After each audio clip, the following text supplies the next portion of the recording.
কার সাথে কখন কি ঘটবে কেউ বলতে পারে না, সব কিছু আল্লাহ পাকের ইচ্ছা।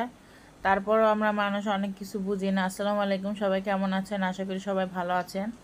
তো গত বৃহস্পতিবার 3 তারিখ সকালবেলা নাস্তা পানি খাওয়ার পরে দুপুরে রান্না করতে চলে গেলাম।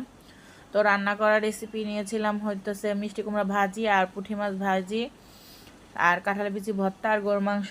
তো যাই হোক, মোটামুটি সব গুছিয়ে রান্নাঘরে চলে যাওয়ার পরেই আপনার পুঁটি মাছটা মাত্রই ভাজি করছি, আর হয়েছে মিষ্টি কুমড়াটা ভাজি করছি মশলা দেওয়ার জন্য। এর মধ্যে ওর বাবা ফোন করে একটা দুঃসংবাদ জানায় আমাদেরকে।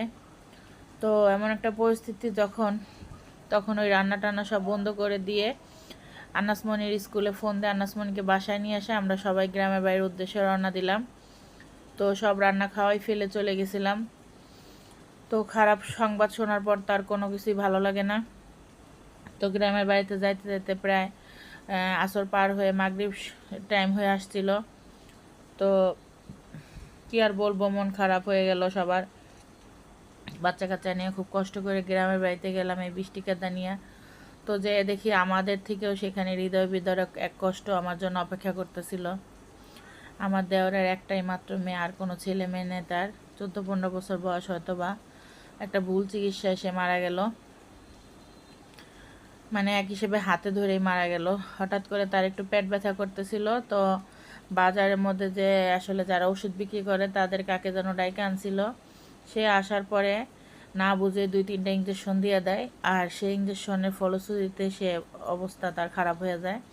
পরবর্তীতে সদর হাসপাতালে নেওয়ার পরে ডাক্তার মৃত ঘোষণা করে, এবং তাকে যে ইঞ্জেকশন দেওয়া হয় এটা নাকি প্রেগনেন্সি পেইন বাড়ানোর জন্য তো ইঞ্জেকশনটা ব্যবহার করা হয়। তাহলে তো এখান থেকে বোঝা যাচ্ছে যে পুরো চিকিৎসাটাই ভুল ছিল। তো কি আর করা, যার যায় সে বুঝে, এটা অন্য কেউ আসলে বুঝতে পারে না, বলতেও পারে না। এমনই একটা পুরা কপাল যে তাদের আর কোনো ছেলে মেয়েও নাই, আর হওয়ার সম্ভাবনাও নাই, কারণ আমার যা অনেক অসুস্থ।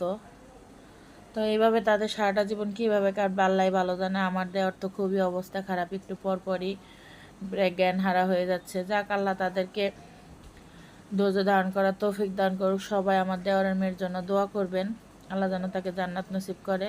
তাছাড়া তার পরিবারের জন্য দোয়া করবেন। তো তারপরে বাড়িতেই ছিলাম। গত শনিবারে তার মিলাদ মাহফিল হলো। রবিবার আমরা বাসায় সবাই রওনা দিয়ে চলে আসছি, কারণ স্থানে তো ফিরতেই হবে। আনাসমনির পরীক্ষা আজকে থেকে শুরু হয়েছে, অর্থাৎ 8 তারিখে। বাড়িতে থাকার ইচ্ছা থাকা সত্ত্বেও থাকতে পারলাম না। আবার ওর আব্বুর ছুটি শেষেও চলে যাবে তার কর্মস্থলে। তাই যাই বলেন না কেন, সময় কিন্তু কারোর জন্য